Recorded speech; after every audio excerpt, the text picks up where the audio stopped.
Hello and welcome to episode 4 of the Crypto Hipsters Curtain Calls.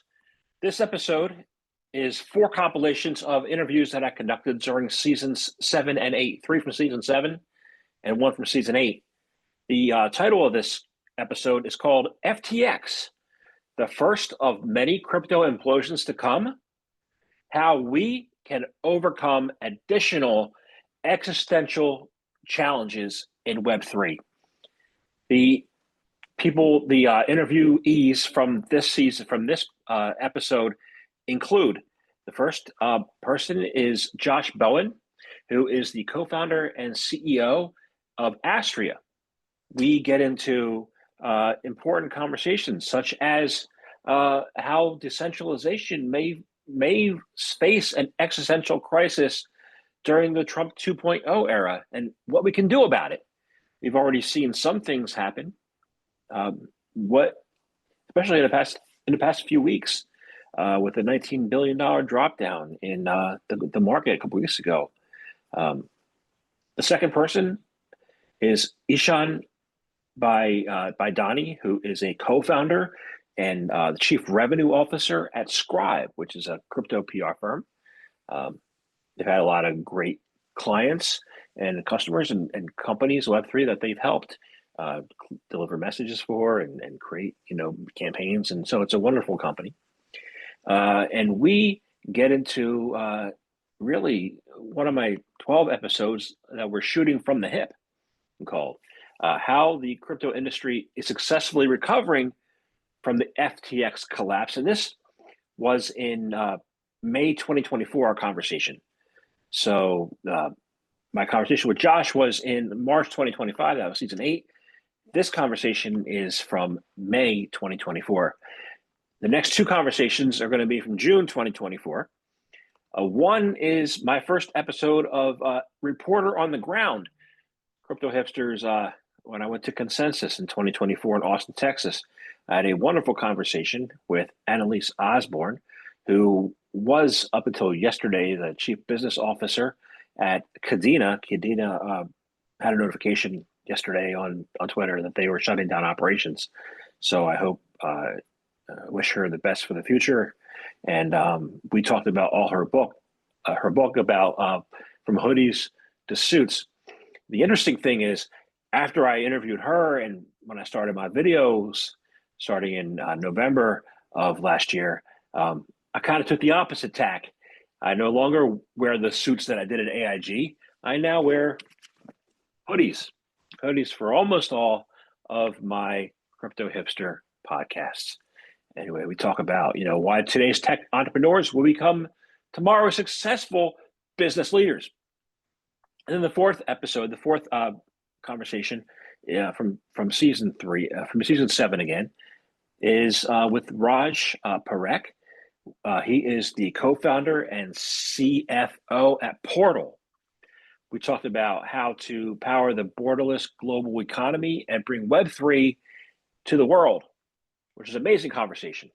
The first conversation in this compilation is video. 3 others are audio. Still together collectively, it is a video. And I'm bringing that to you now. And it is episode 4. And we talk about the broad sense, the decentralization evolution, how it started out, how it continued, how we're going to face existential crises, and what we can do going forward to make sure that we don't, the whole industry doesn't bottom out. And I don't think that's going to happen, but some people do, but I think they're wrong. So anyway, this is a wonderful compilation. And my episodes and podcasts can be listened to on Spotify, Apple, iHeartRadio, which is I don't talk about too much, but I should. And my conversations can be listened to there. And then also on YouTube. My YouTube videos were new for season 9, which I'm in right now. So anyway, enjoy, and I'll see you at the end of this compilation.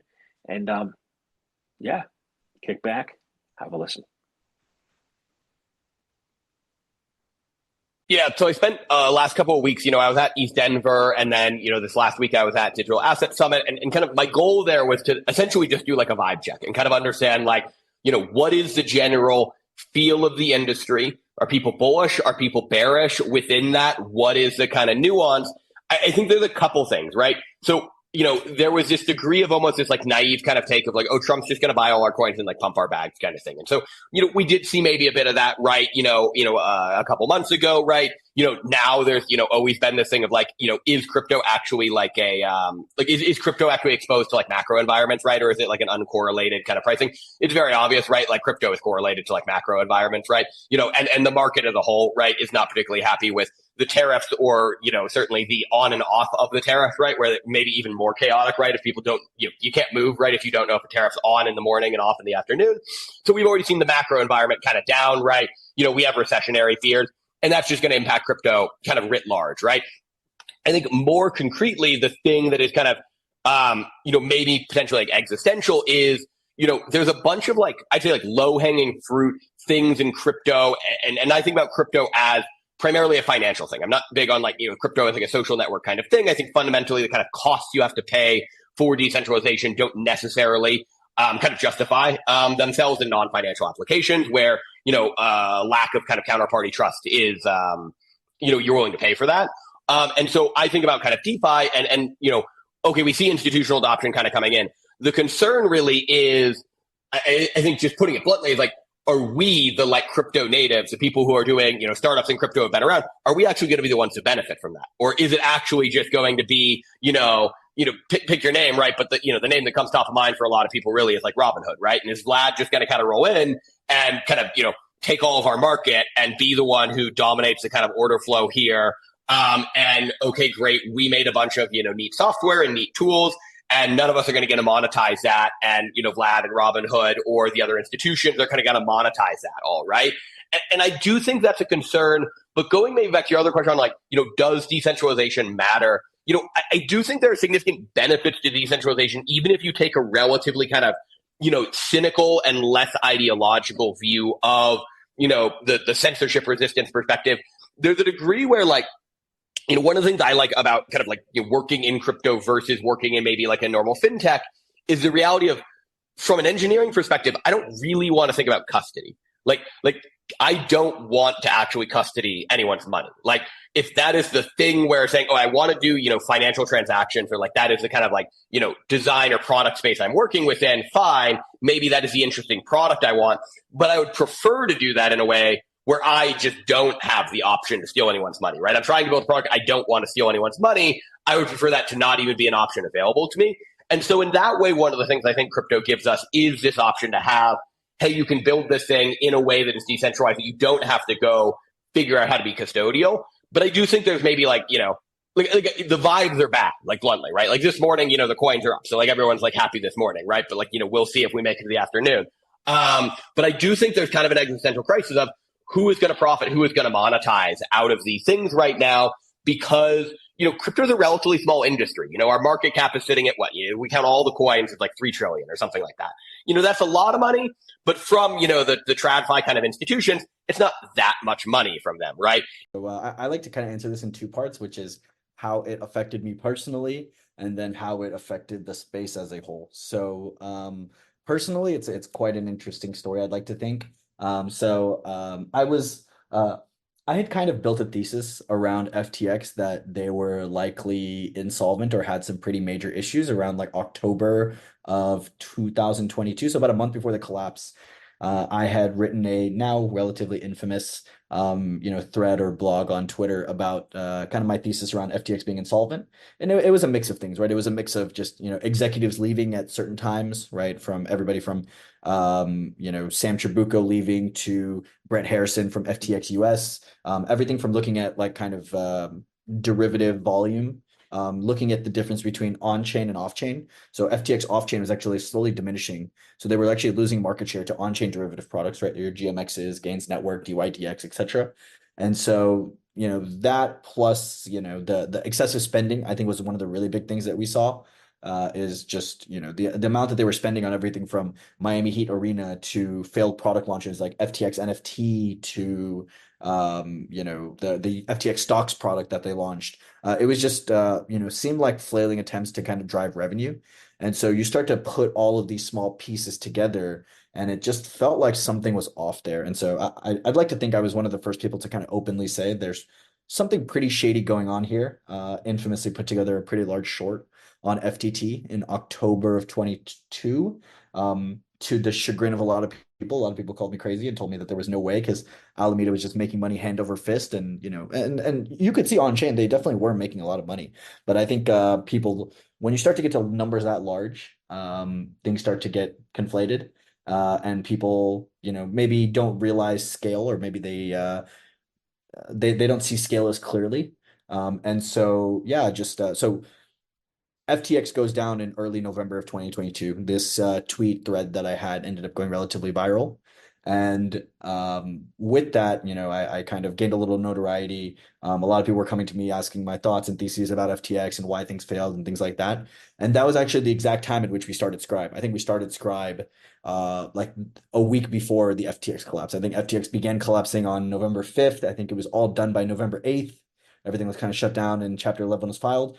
We started Scribe on November 1. Just like officially kind of quit all of our jobs and our extra endeavors, and my co-founders and I started it. And so while the whole world was kind of blowing up and most people were doing really poorly, a lot of people lost, I mean, their savings, their entire trading portfolios, their livelihoods in a lot of cases, right? Lost their jobs. Scribe ended up doing really well, and that was actually a really great kickoff point for Scribe, where, because I ended up getting a little bit of notoriety, people were like, oh, you actually write pretty well. Seems like you know what you're talking about. Why don't you come help me on my project? And so it was a little bit of a kind of duality of man where, it was really tough to kind of see all these people going through these things, but that was actually kind of a taking off point and a huge inflection point in my personal career. So there's the personal side of the impacts of FTX. And then there's like the kind of larger ramifications of what happens to the entirety of the space, which I think is another really interesting topic. And I think we're still seeing a lot of these. I think there's a huge regulatory issue where now, you have Gensler who came so close to, working with FTX and, his family and, Sam Bankman-Fried's family and, a lot of these larger, people in the, let's call it, left wing of the ecosystem. It started to bring more fingers and pointing, and you're starting to see this kind of trickle down to a lot of the larger entities in the space, right? You see, I believe the hoodies lack the understanding and of being a fiduciary and also understanding regulation. And so that's where the suits come in, and the suits are representing traditional financial players that understand deal structure and understand regulation. And I don't think finance is broken, but I think it can be upgraded. If you look at all the upgrades we've had from the fax machine, telecommunications, all sorts of things that are much more high frequency trading, or much more immediate, this is just the next step for traditional capital markets. And so my book is to help the risk committees and the compliance committees and people that have an idea of what it is but aren't sure.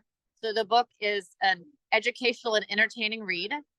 It is not a textbook, and it really ties together loads of examples of what's happening in there. There's institutions that are already building. It talks about why they're building and then that they're building. It talks about the shift in demographics and wealth that's happening to the millennial and Gen Zs, who are the ones that are much more digitally native and born with a supercomputer in their hand. And they're going to demand more digital opportunities.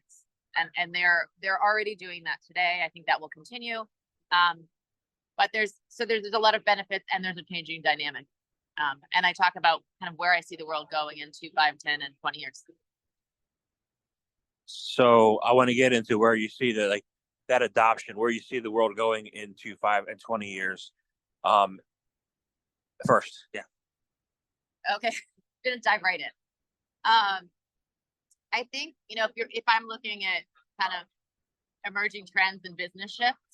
So emerging trends, I think one tokenization. There'll be a lot more in tokenization, and tokenization dives into a number of different things. So if you look at, there's been a lot of tokenization of investment funds. So if you look at BlackRock, the world's largest asset manager, has now tokenized a fund. Franklin Templeton, Hamilton Lane, KKR, Apollo. It's really, there's a reason they're tokenizing funds. I think it both is from a cost perspective, but it's also from a increased in revenue perspective, which we can get into later. So I think that is a big step. I think there'll be increases in digital identity, which work for finance, but work for other things as well, with the idea of being able to protect some of our privacies with zero knowledge proofs, but I believe people will solve that. And digital identity is important in securities because there's a KYC AML element, which is know your customer and anti-money laundering, that everyone needs to be approved before they can receive securities. And securities are the idea of investment. What else? I think data coming off the blockchain is big for AI. So it's clean because you know where the data comes from. I think that will be a huge benefit. I think digital money is probably really tops the list. I think there's going to be the idea of stable coins, which are much more immediate transaction. You're also, if you look at the idea of CBDC, which is central bank digital currency, I think that's slow in the United States because of privacy issues currently. I think it works for some other countries. I know, I forget the number, a majority of countries are looking at creating CBDCs. And if you look at China actually had created a CBDC. And they created that, but if you look at their market, they had Alipay and WeChat, which had a majority of the payments market. No one used cash anyway, and those were private companies. And so from a surveillance state, it gives them a lot more control into surveillance, having their own CBDC. So I think that those are some of the big, some of the emerging trends that are coming. Yeah, it's funny, like I've probably iterated my thinking on, meme coins and, and some of these fads, over the years, but I think now I take like a less serious view on them. And I think of it as more like fun and culture, like, you would when you're like browsing TikTok or like Instagram. You see fads all the time across many platforms. It's not specific to crypto anymore as well. And I think the cool output that's come from, meme coins and some of these other trends that we see in crypto that are just more fun is that it actually tests the infrastructure.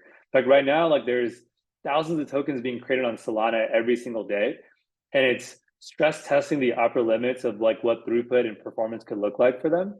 And, as you think about a world where everything's tokenized and like this whole narrative of like RWAs and real world assets and tokenization as well, if we have like every single asset being tokenized, there are going to be many tokens that are created every single day. And a blockchain is probably going to have to support that also. And so I think of a lot of the trends that we're seeing with like meme coins and some of the fun that we're generally having in the crypto space as ways so we can, stress test, is our user onboarding look good? Does our, can the performance of the actual underlying blockchains actually support the needs of, many of these users also? And so I've kind of started to see it in that light. And, it's generally fun to interact with. And, we all as humans like love playing games and love speculating also. And so it's something that's never going to change. And in fact, it's not specific to crypto also, like we see it in every other vertical or industry as well. Interesting. I just saw it as a bunch of junk being created on Solana.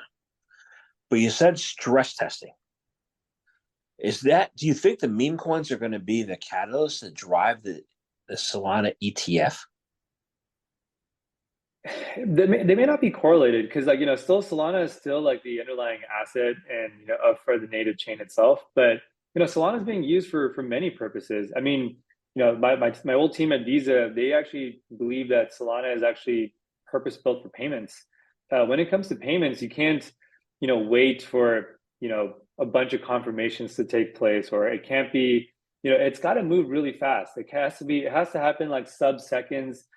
So I think we're actually starting to see the utility with Solana transcend just meme coins. And, right now meme coins obviously has a lot of attention, but if you look at the Visa report on Solana, they actually did a really thorough thesis and deep dive into why it's actually really strong for payment purposes. And you're starting to see like new projects pop up on Solana for tokenization where, what our friends at the team at MetaWealth, they're building a real estate tokenization platform on Solana where you can now buy real estate assets directly on Solana. And it's all through like a really nice user experience. and they're out buying properties and then making that really, seamlessly available on Solana. And so you're starting to see more happen with Solana, and the meme coin and the ETF is just a cherry on top, where as like a commodity underneath the hood, it's starting to like showcase its value proposition across many different use cases also. I hope you enjoyed episode 4 of the Crypto Hipsters Carson Calls, which is my compilations from season 6 through 8. My books in seasons 1 through 3 were the Crypto Hipsters Chronicles. You can see them, get a book if you like on Amazon.com. And then seasons 4 and 5 were the Crypto Hipsters Mysticals.